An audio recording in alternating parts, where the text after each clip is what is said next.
محمد صلى الله عليه وسلم أزواجه وذريته وصحبه أجمعين وإلى آبائه وإخوانه من الأنبياء والمرسلين والملائكة المقربين والشهداء والصالحين ولكل أصحاب كل تابعين ومن تابعهم بإحسان إلى يوم الدين وإلى جميع أولياء الله من مشارق الأرض إلى مغاربها بارها وإلى آبائنا وأمهاتنا وجداتنا ومشايخنا ومعلمنا وأهلنا وذريتنا وتلاميذنا ولذوي الحقوق علينا ولجميع المسلمين والمسلمات والمؤمنين والمؤمنات الأحياء منهم والأموات خصوصا إلى مصنف هذا الكتاب الإمام يحيى بن شرف الدين النووي وأصولهم وفروعهم أن الله يعلي درجاتهم في الجنة ويعيد علينا من بركاتهم وأسرارهم وأنوارهم وعلومهم ونفعاتهم. الفاتحة.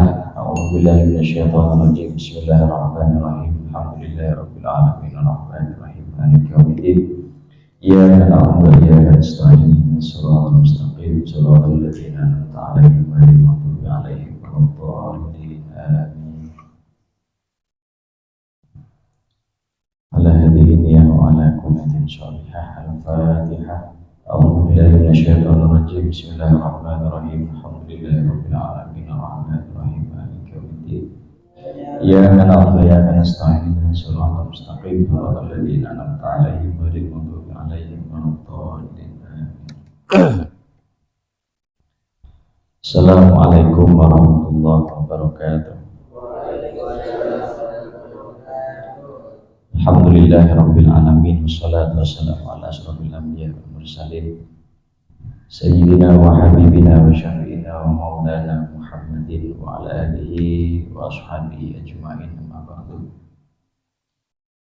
Anak-anakku semuanya, alhamdulillah sore hari ini kita masuk pada hari kedua bulan Ramadan. Semoga segala ibadah kita, khususnya puasa kita, diterima oleh Allah Subhanahu wa Ta'ala. Dan semoga kajian kitab yang mana hari ini merupakan hari kedua, ini segalanya yang dipelajari kita dari awal hingga akhir nanti menjadi ilmu yang barokah serta bermanfaat. Melanjutkan hadis yang kemarin kita membahas tentang jalan menuju surga. Banyak cara kita sebagai makhluk, kita sebagai hamba untuk bisa mencapai tujuan akhir. Kemarin saya sampaikan bahwa orang ini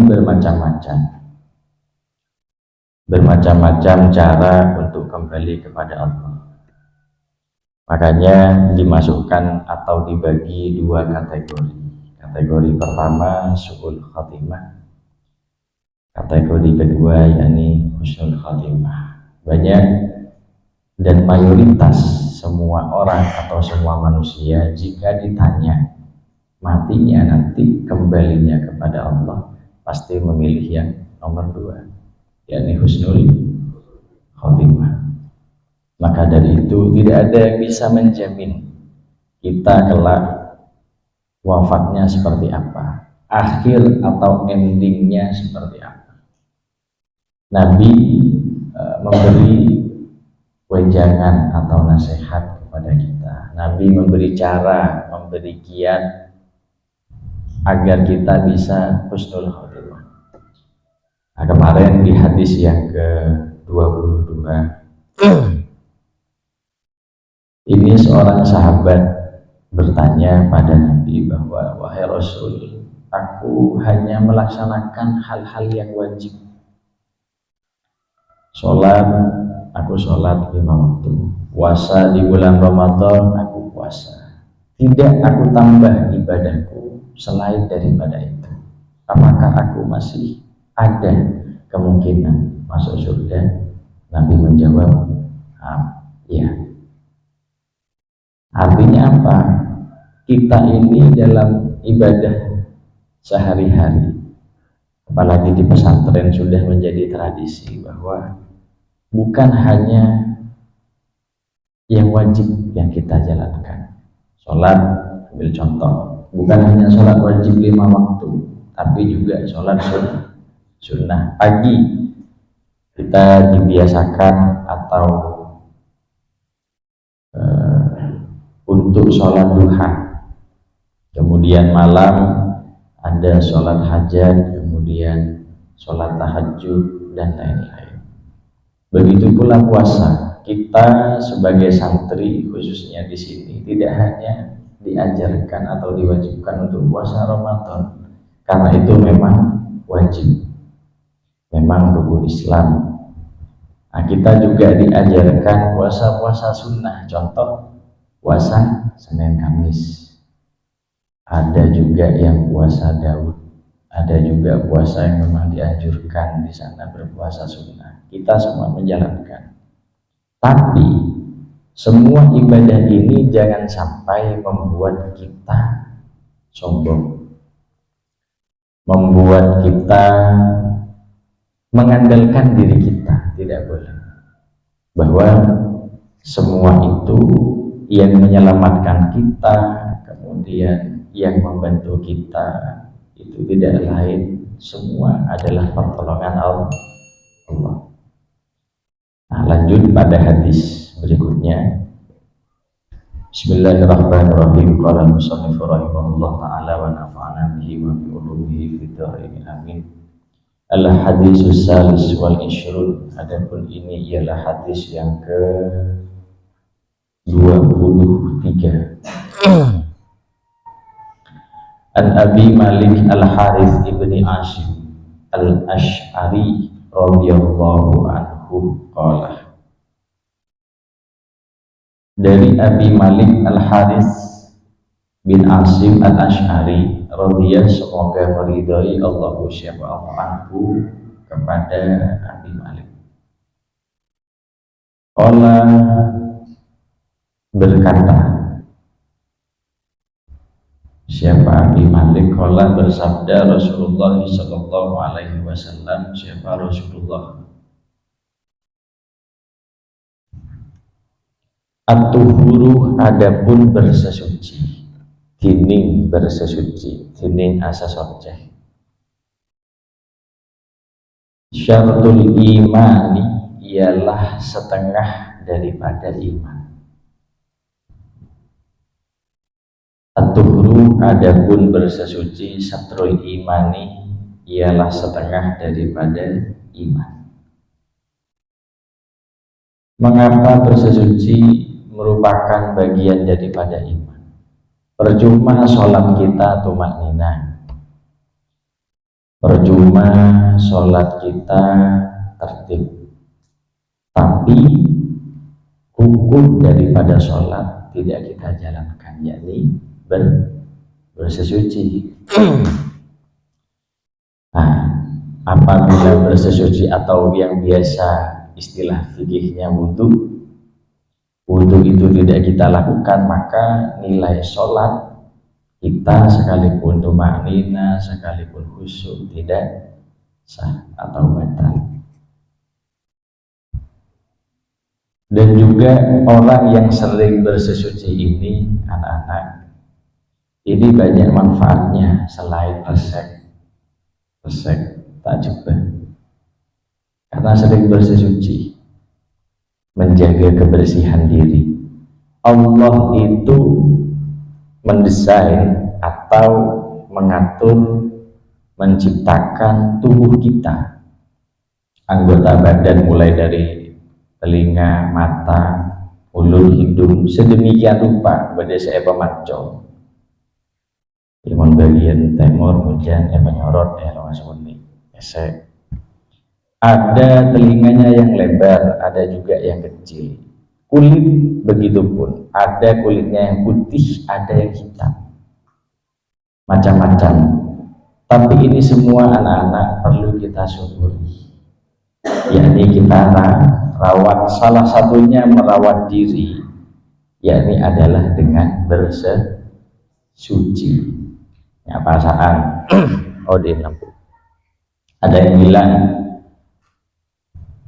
aroma mulut orang yang berpuasa itu seperti bau surga. Cuma aja betaka kancan. Walan amasa. Sekarang puasa semua. Biasa hari-hari sunnah. Tapi jangan sampai ada bonus surga mau disikat kan pas elah bu odol. Nah, logika ini jangan sampai dipakai. Kebalik kalian bahwa harus dirawat. At-tuhuru syartul iman, bahwa bersesuci itu sebagian dari iman. Sikat. Coba kalau yang tidak sikatan selama seminggu bisa sakit gigi, mengganggu temannya pasti. Yang saya kawan Allah tak jadi kadang sholat pengen Allah Akbar wayan secara tidak langsung apa kentol saking baunya. Cuma kita tidak merasa. Itulah kelebihan kita. Walhamdulillah dan adapun kalimat alhamdulillah tamlahu ialah memenuhi apa alhamdulillah al-mizani kepada timbangan. Orang yang sering bersyukur alhamdulillah alhamdulillah atau yang sering melafazkan kalimat hamdalah tamlaul iman kelak di mizan pasti kita nanti. Mizan ini timbangan amal baik dan amal buruk. Nah, kelak orang yang sering bersyukur atau sering melafalkan alhamdulillah hamdalah, maka timbangan ini akan dipenuhi oleh lafaz hamdalah. Jadi bisa dipastikan akan lebih berat amal baiknya ketimbang amal buruknya pasti. Makanya repot, memang susah ketika orang belum terbiasa bersyukur, orang tak biasa asyukur, tak biasa membaca hamdalah, dipaksa. Tapi ini harus dilatih. Contoh yang simpel atau contoh yang sederhana, ketika kalian tidur biasanya sama jatuh mohon ingat Bismikallahumma ahya Bismika mohon ingat. Kalau lupa atau terlalu payah langsung bergerak. Bangun daripada tidur, kalian bangun tidur itu usahakan kalimat yang keluar dari mulut kita pertama kali adalah kalimat tahmid alhamdulillah. Karena banyak walaupun cerita belumnya kan? Ada yang tidak sakit, tak sakit, tidur, bangun dari tidur, Anda tak bisa, tak jaga boleh. Banyak kejadian seperti itu. Nah, maka tidurnya kita membaca doa, bangunnya ini harus kalimat yang pertama kita lafalkan adalah kalimat alhamdulillah, bersyukur. Kadang modern boleh. Kalau menurut kita sudah musibah labu kadang dari sepeda motor atau dari pohon labu. Biasa apa? Asal roh tuh, ya Allah, mak bisa kok sih labu. Rosa rawana sebenarnya. Kalau kita pikir kembali, kita renungkan kembali, masih ada syukurnya. Alhamdulillah ki labu nang aspal. Alhamdulillah ki labu dari tas kabungan kan rambutan. Bayangkan kalian jatuh dari gedung atau masjid tingkat 20 tegar ke bapak. Insyaallah innalillah. Pikir nikmat, pasti ada nikmatnya, pasti. Setiap apa bahasanya pemareng atau pemberian Allah itu pasti ada nikmatnya.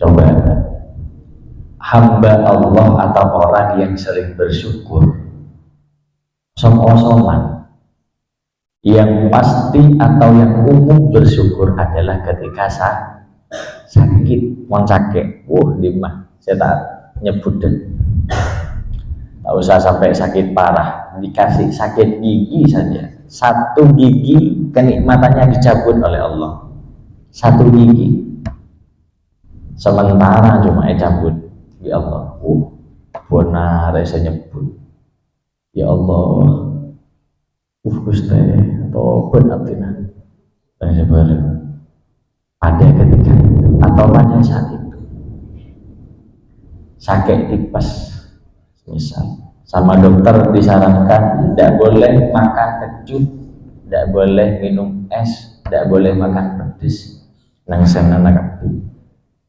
makan kerak tahu cak lecak tahu metan, ya Allah sertanya cakek beberes artinya Gusti obat artinya ada ajunan lah beres ngulangin boleh terus. Itu kodrat manusia memang seperti itu. Nah, tapi untuk dalam hal bersyukur ini kita jangan sampai putus, minimal paling minimal dalam sehari kita tidak putus untuk bersyukur kepada Allah dengan membaca kalimat Alhamdulillah wa subhanallah, dan adapun lafaz subhanallah walhamdulillah dan lafaz alhamdulillah tamla'ani ialah memenuhi apa keduanya, subhanallah walhamdulillah, au tamla'u atau memenuhi apa subhanallah walhamdulillah ma kepada sesuatu, bainas samai di antara langit, wal ardih dan bumi,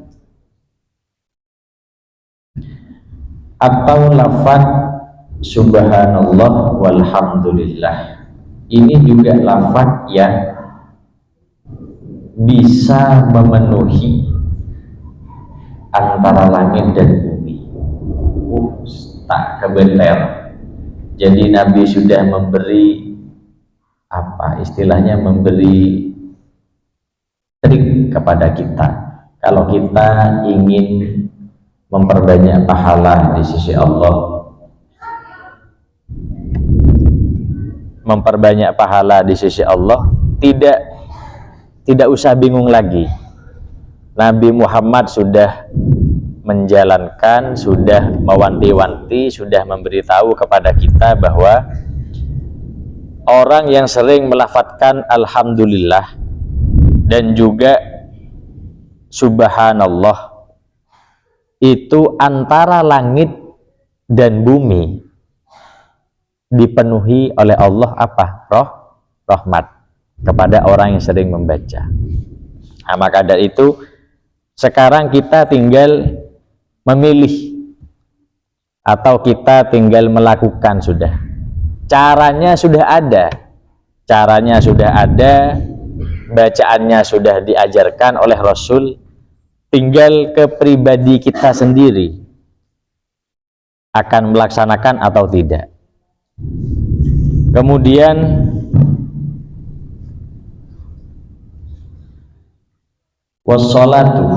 wassalatu dan adapun salat, wassalatu dan adapun salat nurun ialah cahaya. Salat ini merupakan cahaya. Kadang ada istilah orang reh tak atau mana baca mana sordem. Kenapa? Karena juga di dalam salat kita pasti berwudu. Kalau yang perempuan tak usah ada beda saja macam, tak usah beda saja aneh. Kalau sering istiqomah dawamul wudu, menjaga wudu.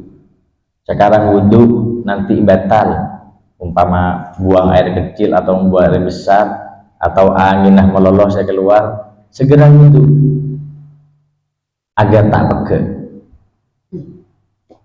Itu bisa salah satu fadilahnya, wajah ini orang yang sering sholat itu wajahnya berseri-seri, make kolek celeng ada serinya masih pendek ya bes.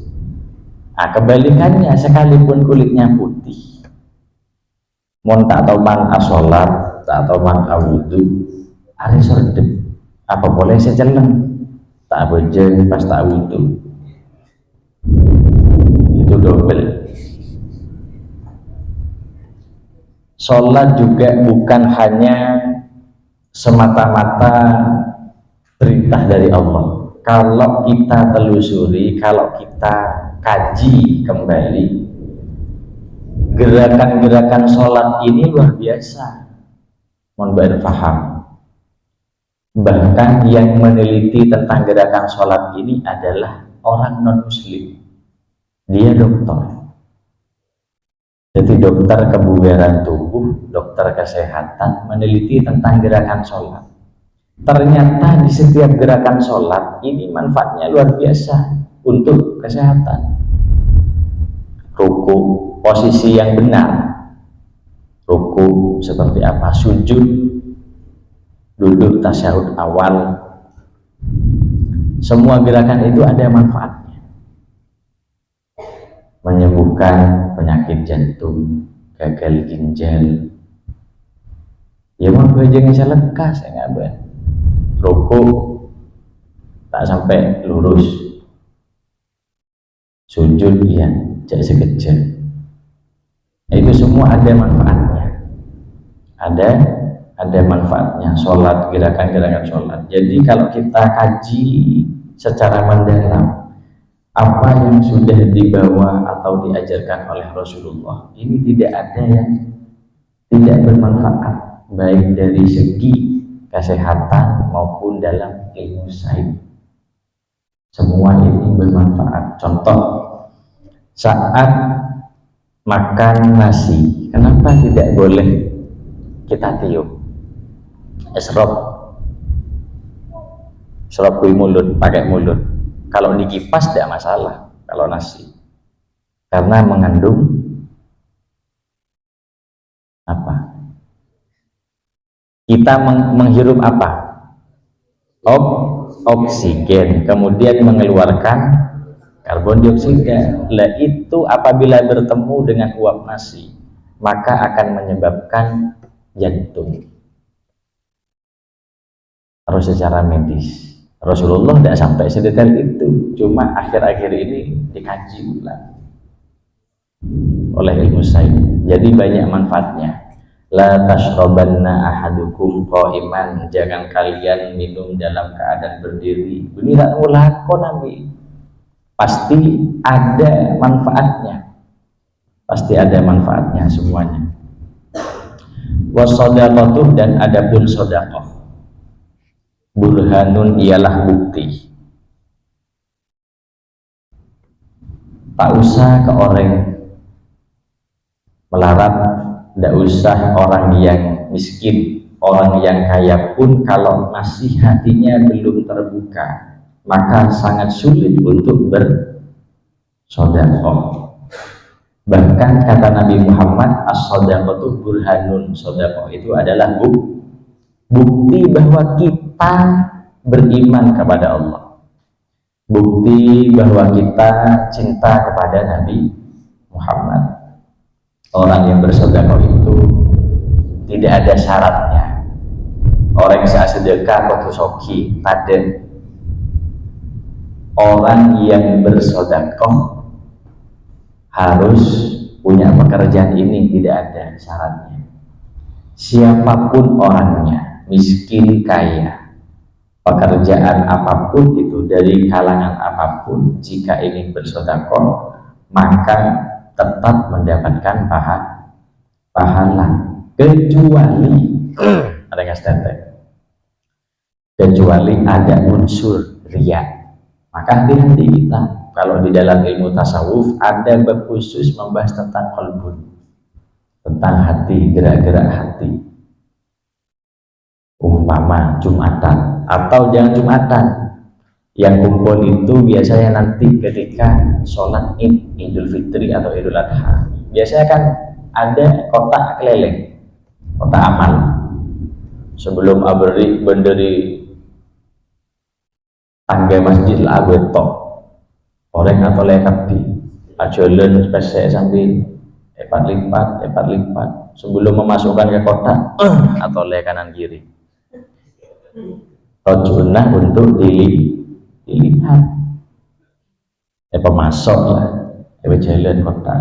Roju, abentar nang pinggir, tak nambes di burung dia. Saya pemasok gula keseng, pangiraban, 1.000. Yang menggerak sedekah ribu, kebeli apa semen tak oleh, 100 coba. Nah itu ada nilai riya. Maka kadang anak-anak itu yang akan menggugurkan atau yang akan menghilangkan pahala daripada sedekah kita. Makanya berhati-hati. Orang memberi itu bukan hanya materi, bukan hanya uang. Apapun sumbangsi kita yang bisa bermanfaat untuk orang lain, maka itu namanya sedekah. Pikiran. Bada orang soki yang gendeng nanti, butuh sekeluarga. Hari daerah rumah bungkar. Bada gak bungkaan, dalam romana. Yang lucu. Karena dia kaya tapi butuh. Daerah rumah bungkar kan tombu tak proseki, nombu genteng terus bareng. Akhirnya tangkanya saya di-scan, saya orang tak nanti, poker baik, bisa poker. Poker. Lah ini orang ini bersodakoh pikiran. Ada juga yang sodakoh tenaga. Coba bayangin kalau saat pembangunan masjid masih dari nol dulu di sini ya, pada saat ngecor itu gotong royong dan rata-rata yang jadi personil ngecor rata-rata orang saya tidak mampu. Orang sesoki biasa abri 200.000 cing pun aduh ben lompot mau ngagelu online hari larang kok boleh semen hari 100.000 misal rata-rata. Nah, jadi sudah ada masing-masing sudah tempatnya. Sedekah itu bukan hanya uang atau materi, bisa tenaga, bisa pikiran. Wasobru dan adapun sabar dia pun ialah lentera. Wal Qur'anu dan adapun Quran hujjatun ialah hujjah atau pegangan. Lakah bagimu au alaikah atau bagimu.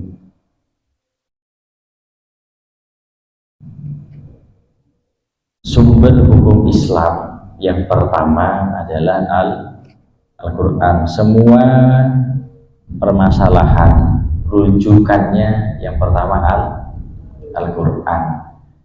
Kita atau Nabi kita adalah Nabi Muhammad sebagai penjelas, sebagai yang menjelaskan Al-Quran, ayat-ayat yang turun, wahyu yang turun kepada Nabi Muhammad dijelaskan. Maka namanya hadis. Apapun yang dari Nabi itu hadis. Kalau secara istilah ma'udifah ilan Nabi sallallahu alaihi wasallam min kaulin au takririn au fi'lin. Jadi segala sesuatu yang disandarkan kepada Rasulullah min kaulin berupa ucapan, au fi'lin atau perbuatan Nabi, au takririn atau pengakuan Nabi, itu semua merupakan hadis. Kullun nasih adapun setiap manusia yagdu ialah memasuki waktu pagi, fabai'un ialah menjual nafsahu pada dirinya famu'ti'uha ialah memerdekakan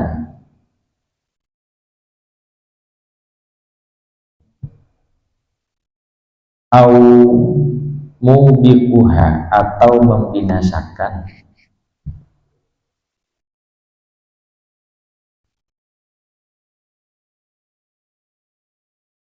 Di akhir hadis ke-23 ini, kullun nasih yaghdu fabai'un nafsahu famu'tikuha au mubikuha.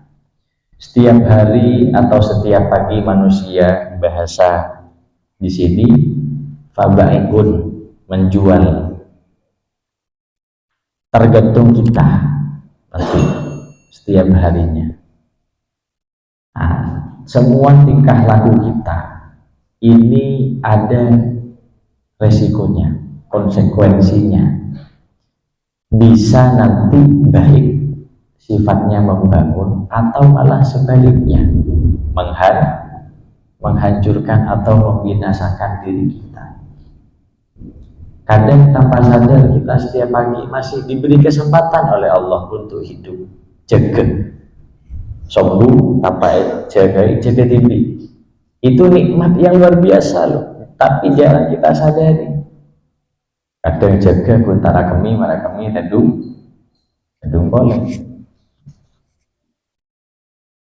Nah, setiap harinya ini semua tingkah laku kita, amalia kita ini ada pertanggung jawabannya di hadapan Allah kelak.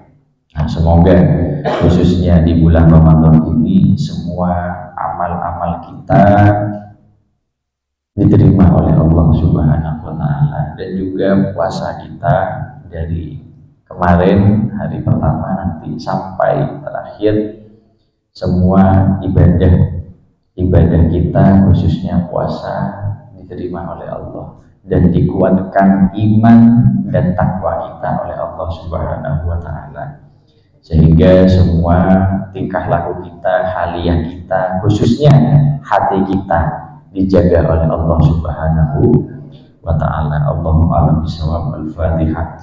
A'udzubillahi minasyaitonir rajim. Bismillahirrahmanirrahim. Alhamdulillahirabbil alamin arrahmanir rahim maliki yaumiddin. Iyyaka na'budu wa iyyaka nasta'in ihdinas siratal mustaqim siratal ladzina an'amta 'alaihim ghairil maghdubi 'alaihim waladdallin. Amin.